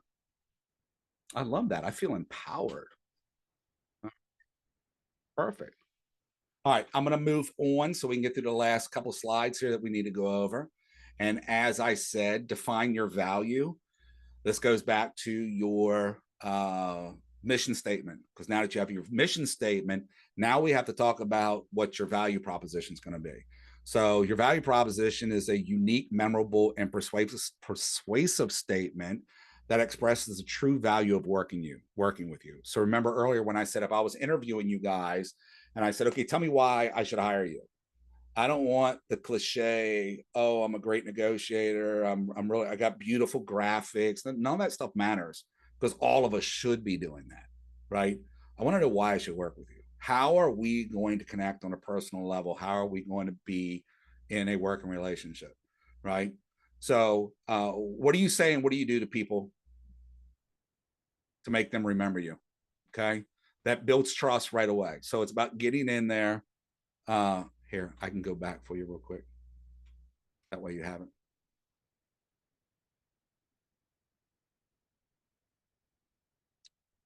There's like 3 or 4 mats in the drop down when you get into the instructors.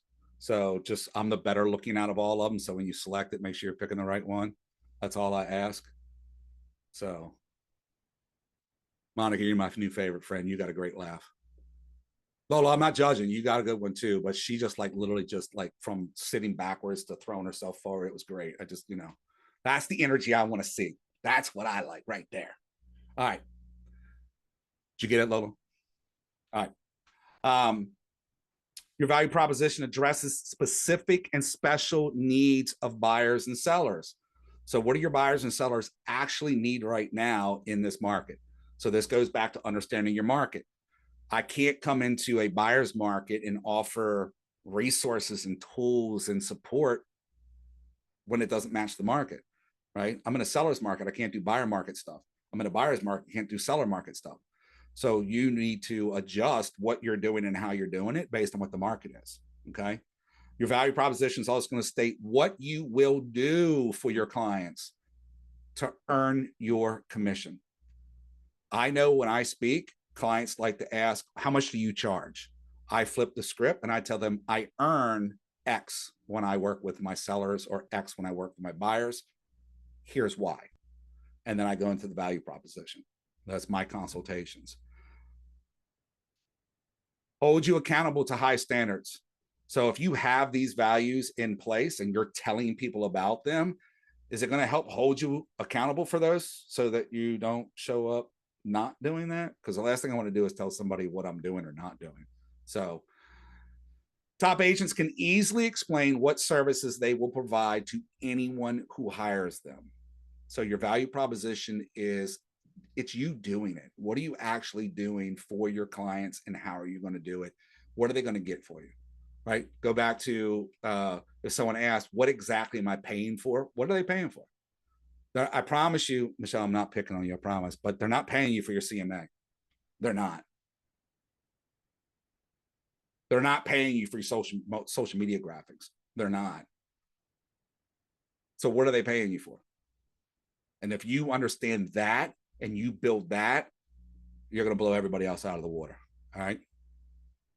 Benefits of the value proposition helps your clients understand your value and expertise, protects your commission, because if I'm bringing value, they're not as likely to, hey, I'm not going to pay you now because you didn't do what you said. Build strong relationships. Here's some examples of what people are using. You probably know some of these, like Walmart, State Farm, right? Connect to your value. What does that mean? So KW and Market Center value. So what does KW offer as a value? And then what does your Market Center offer as a value? For those of you that are newer in the business, Jen, I think you said 0 days. So you're literally just getting into this. When you meet with somebody, one of the most fearful questions new agents get, Brian, I'm sure you can support this. How long have you been in the business? Thomas, you've been asked that? What was your response? I said that it within a few months. However, I'm backed by, an amazing agency with tons of valuable knowledge of different agents and support and blah blah blah. That's what it's all about. That's where you connect with KW International and your Market Center value. It's not just me. When you list with me, I've got this behind me, right? My time doesn't really matter. Now, you don't want to say that because it kind of does to people, right? Fiduciary, you can point out reputable resources. So the fiduciary is, you're going to give lenders, contractors, and various things like that to help them, tax associates, whatever the case may be. And you're going to show them that you're a market expert. This goes back to connecting to your market. What are you doing to connect to your market to know what's really going? And before you go to that appointment, when someone says I want to see someone else, don't schedule the appointment the next day. You're going to get told by everybody, you got to go as soon as possible. Yes, if you know their neighborhood. If you don't, you need to buy yourself a day or two so you can do the research. Unless you're a great researcher, which ChatGPT can help you do. Double check it. It's not always right, but you can do some quick research with AI to be more prepared for your appointments when you do that. So Purpose of real estate for buyers, the goal is to find them. Here's what, let me ask it this way. You guys can read this if you want, but what's the difference between what's my goal? There's really only one difference. What's my goal when I work with a buyer versus what's my goal with a seller? What do you think the one key difference is?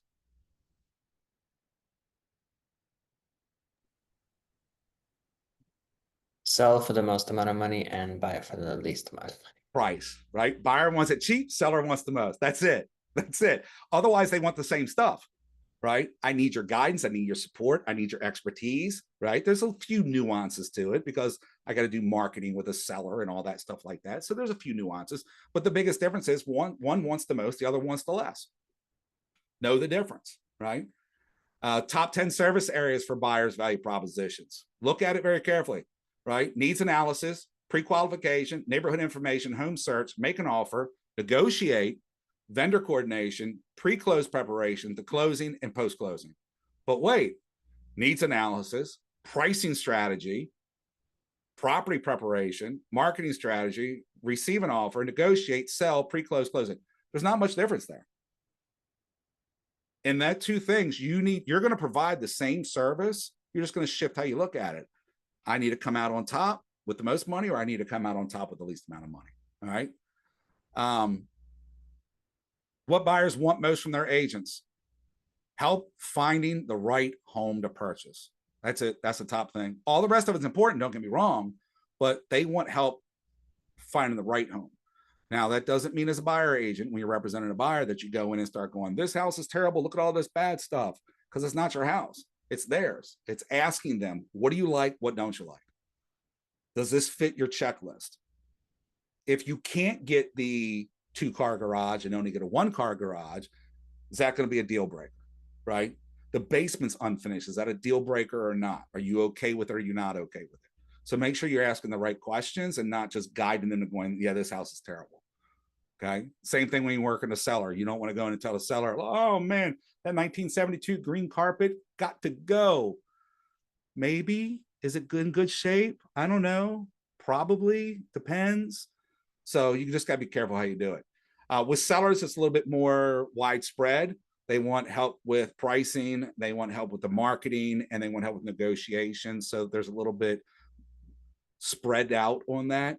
But overall, the seller at the end of the day, what am I selling my house for? Now, that's not everybody. Some are like, I don't care what we sell it for. I just want to get out of it. And this is where your questions come in. So make sure that we're asking all the right questions. Factors sellers consider when choosing the agent, reputation of the agent. Do you know where everybody goes nowadays for your reputation? It's a trick question because we already talked about it.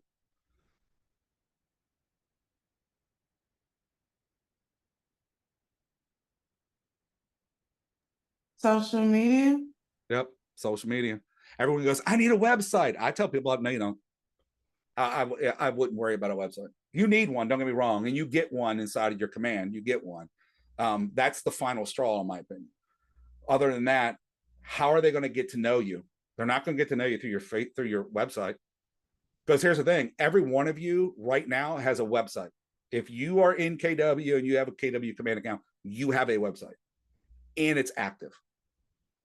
And I bet you don't even know what it is, let alone what it looks like. It's great to push people to for lead capture. You can create landing pages for various things, but overall, when people want to research us now, they're going to social media. Are you on Instagram? Are you on Facebook? Are you on Twitter? And they're looking at what you're putting out there. My one recommendation I'll give you guys when it comes to social media is being mindful about what you're posting on social media. Okay.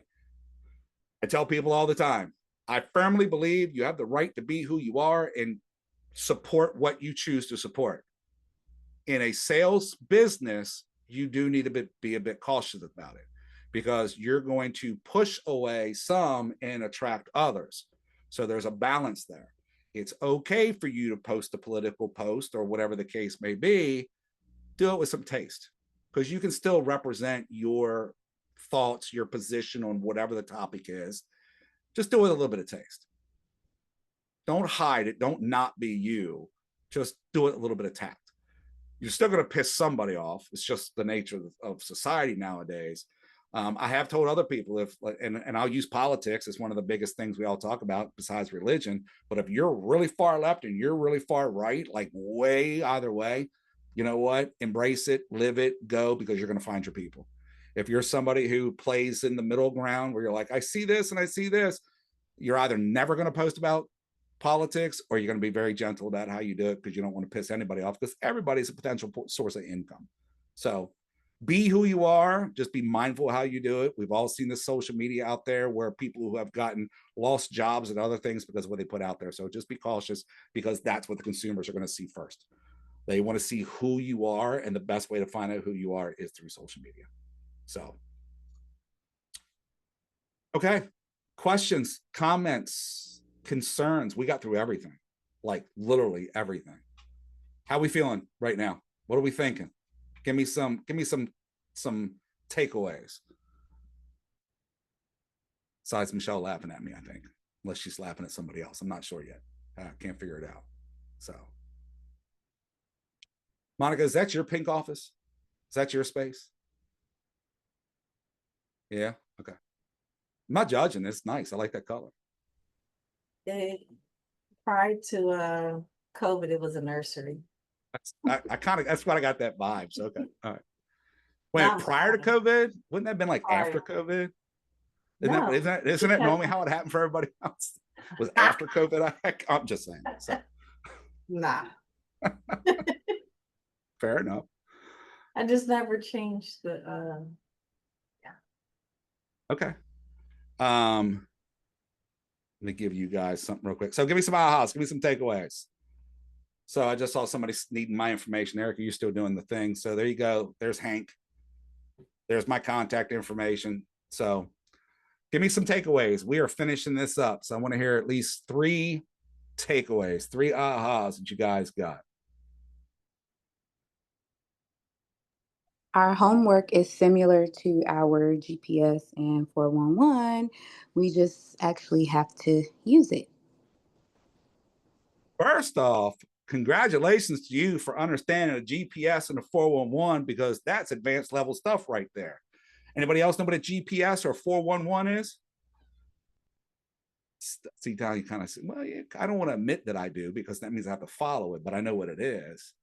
So yeah, good for you, Sheree. I like that. Who else? You guys are quiet. The crickets are going to be playing a lot for the Pacific side, I think. Man. Did we learn anything tonight? I'm going to have to make Hank go away now and bring me back just so I can stare at you all.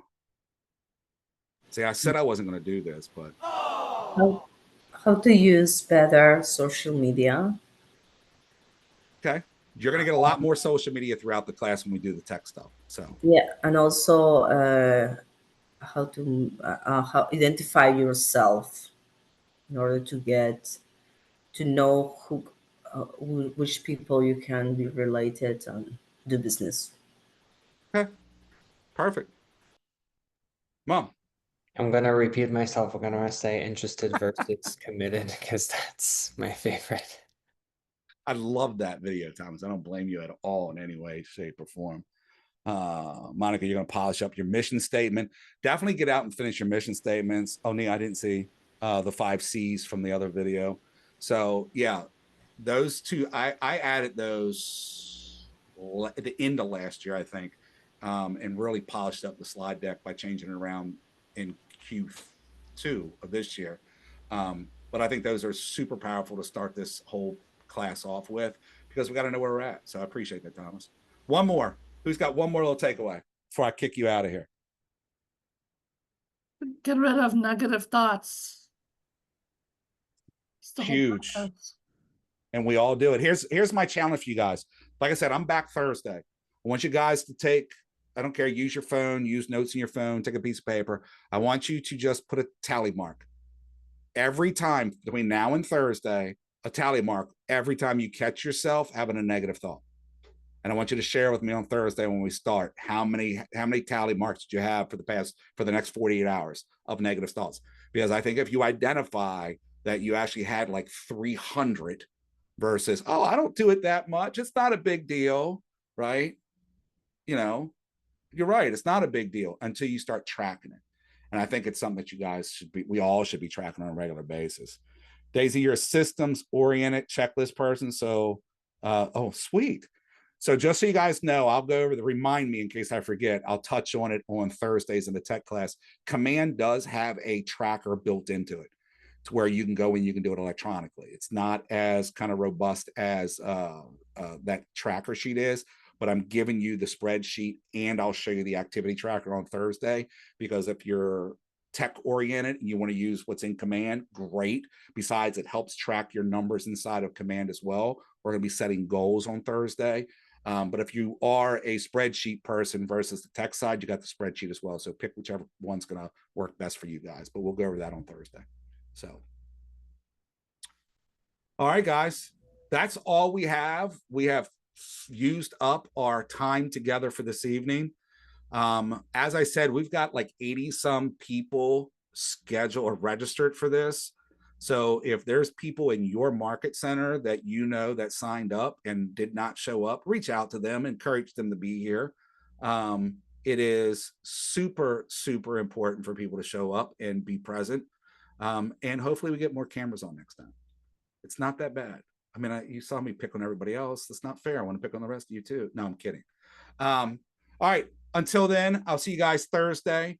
I'll throw my info back up real quick in case you didn't get it. If you need anything, feel free to reach out.